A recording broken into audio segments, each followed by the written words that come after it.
খেলা তো হবেই, খেলা তো শুরু হয়ে গেছে, খেলা বাকিটা কোথায়? খেলা শুরু হোক গড়বেতা থেকে। দিল্লি কা লাড্ডু খেলেই পস্তাবেন, গড়বেতার সভা থেকে এইভাবেই আক্রমণ শানালেন মমতা বন্দ্যোপাধ্যায়। এখনো 18 লক্ষ বাকি আছে, 18 লক্ষ ট্রিব্যুনালে যাবে, 36 লক্ষ প্লাস 58 লক্ষ মিসম্যাপ হয়েছে, সেটাও খোলেনি। তাহলে নতুন করে বিজেপি লুকিয়ে লুকিয়ে 30,000 ফর্ম কালকে নতুন করে বিহারের থেকে নাম নিয়ে এসে, উত্তরপ্রদেশের থেকে নাম নিয়ে এসে, মহারাষ্ট্রের থেকে নাম নিয়ে এসে, দিল্লির থেকে নাম নিয়ে এসে ওদের জমিদারি খেলা তো হবেই, খেলা তো শুরু হয়ে গেছে, খেলা বাকি কোথায়? তাহলে খেলাটা শুরু হোক গড়বেতা থেকে। মানুষের গড় ছলনাধারী, ভোটকাটারি, অত্যাচারী, স্বৈরাচারী, ব্যভিচারী, বাংলা বিরোধী এই বিজেপিকে একটি ভোটও দেবেন না। দিল্লি কা লাড্ডু খেলেই পস্তাবেন। বাংলাকে করেছো টার্গেট, বাংলার মানুষকে অপমান, অসম্মান।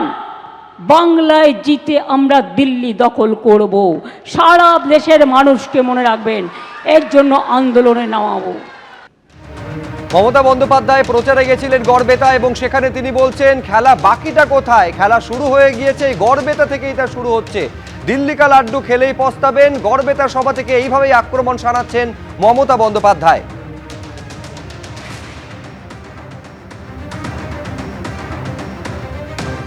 এবার আপনাদের সামনে রাখবো, গতকাল অভিষেক বন্দ্যোপাধ্যায় গেছিলেন সিইও দফতরে পাল্টা চাপের কৌশল হিসেবে শুভেন্দু অধিকারী তিনি আজকে গেলেন এবং সিইওর কাছে নালিশ জানিয়ে এলেন। তার অভিযোগ কেন্দ্রীয় বাহিনীর বিরুদ্ধে উস্কানি দিচ্ছেন মুখ্যমন্ত্রী। মুখ্যমন্ত্রীর বক্তব্যের ফুটেজ সিইও দফতরে জমা দিয়েছি বলে জানাচ্ছেন শুভেন্দু অধিকারী। সরাসরি খুনের হুমকি দিচ্ছেন মমতা বন্দ্যোপাধ্যায়, এই অভিযোগ করেছেন শুভেন্দু অধিকারী। তিনি প্রশ্ন করছেন কেন এর পরেও মমতা বন্দ্যোপাধ্যায়ের বিরুদ্ধে ব্যবস্থা নেওয়া হবে না। কি বলেছেন দেখুন। মমতা ব্যানার্জির বিরুদ্ধে ইলেকশন কমিশনের যে এমসিসির যে নর্মস আছে সেই অনুযায়ী ব্যবস্থা নেওয়া হোক। আমরা দুটো বক্তব্যের ক্লিপ এবং তার ভাষণের পেন ড্রাইভ জমা দিয়েছি। একটা ভাষণে তিনি বলছেন কেন্দ্রীয় আধা সামরিক বাহিনী বা ভোটের কাজে নিযুক্ত নিরাপত্তা বাহিনীদের বিরুদ্ধে তিনি বিশেষ করে নারী শক্তি মহিলাদেরকে লেলিয়ে দেওয়ার কথা বলছেন। বলছেন মা বোনেরা আপনারাই হাতাখুন্তি নিয়ে বেরিয়েছে, এদেরকে প্রতিরোধ করুন।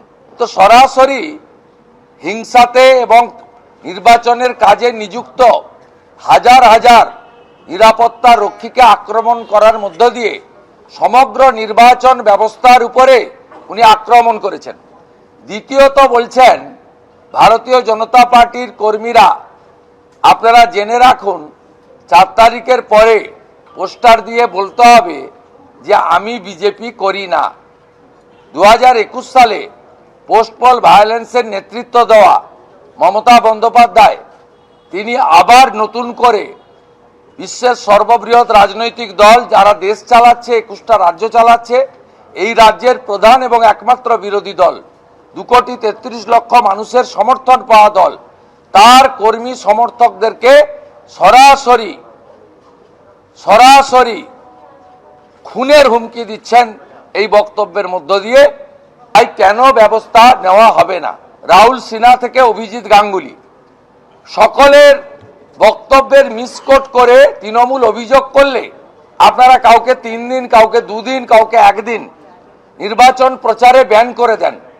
মমতা ব্যানার্জিকে কেন আপনারা ব্যান করবেন না, ব্যবস্থা নেবেন না? তিনি কি আইনের ঊর্ধ্বে? এই ভোটে হেরে যাওয়ার ভয়ে আশঙ্কিত বিজেপি প্রথমে চেষ্টা করেছে প্রশাসনকে পঙ্গু করতে।